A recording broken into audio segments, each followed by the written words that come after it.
I have some very shocking news to tell you.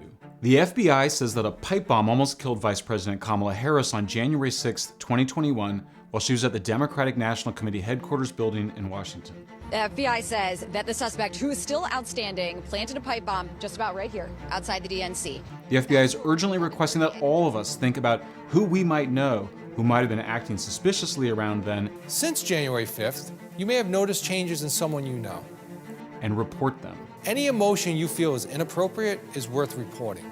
And FBI is offering a $500,000 reward for information leading to the arrest of the perpetrator. And yet the person who was in charge of the FBI investigation now says Vice President Harris was never at risk and that the bomb couldn't have detonated while she was at the DNC.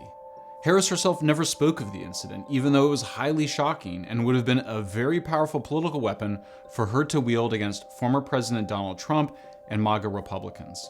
In Congress's special January 6 report never even mentions the alleged bomb, outside of a footnote. The January 6 Capitol riot was an embarrassment to us as a country. At the same time, it could have been easily avoided had Nancy Pelosi and Mitch McConnell approved the National Guard troops that the Capitol Police Chief had requested. On January 3rd, I requested the assistance of the National Guard to support my perimeter and was denied by the two sergeant-at-arms over the concern for politics and optics. And the fact that they didn't is not just a mystery, but further evidence there was a secret effort to, at a minimum, allow the riot to occur.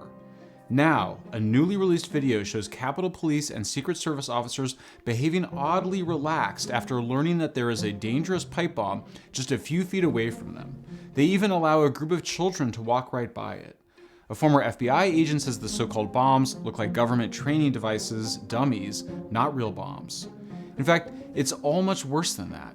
The FBI released video of the suspect who planted the bomb. The person is on his cell phone. That means the data should have been available to the FBI.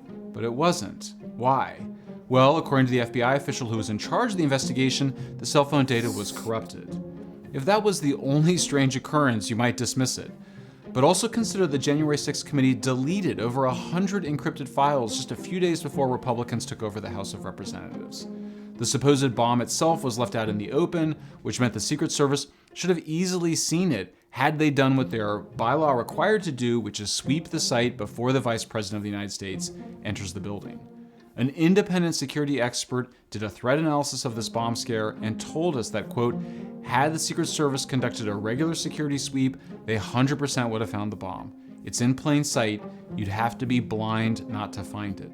And a source told CNN that the Secret Service did in fact sweep the site, which means that either the device wasn't there when the Vice President arrived on January 6th, or that Secret Service ignored the device. In either situation, the official FBI story is a lie. Making matters more suspicious is the fact that the person who headed up the FBI investigation also headed up FBI efforts to entrap a destitute group of men in Michigan to plot to kidnap the governor. But defense lawyers said the four were just big talkers, sometimes fueled by drug abuse, who were spurred on by no fewer than 12 undercover FBI agents and informants.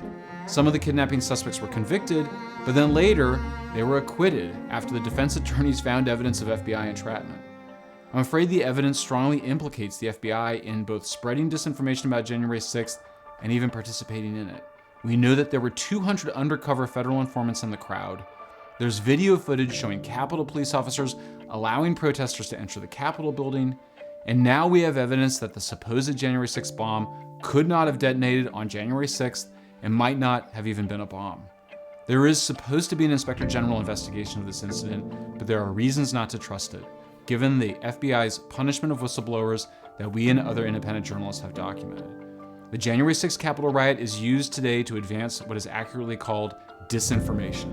It's being used to suggest that Trump supporters tried to overthrow the government. That's factually incorrect. Now there's evidence coming out that elements within the federal government may have worked to encourage the Capitol riot in the first place and create a bomb hoax as well. We need to get to the bottom of this issue. America desperately needs a nonpartisan, blue ribbon commission to investigate January 6th. Barring that, we need Congress to step up its oversight role and start demanding answers to their questions from the FBI. If they don't get them, then they must act to impeach its director.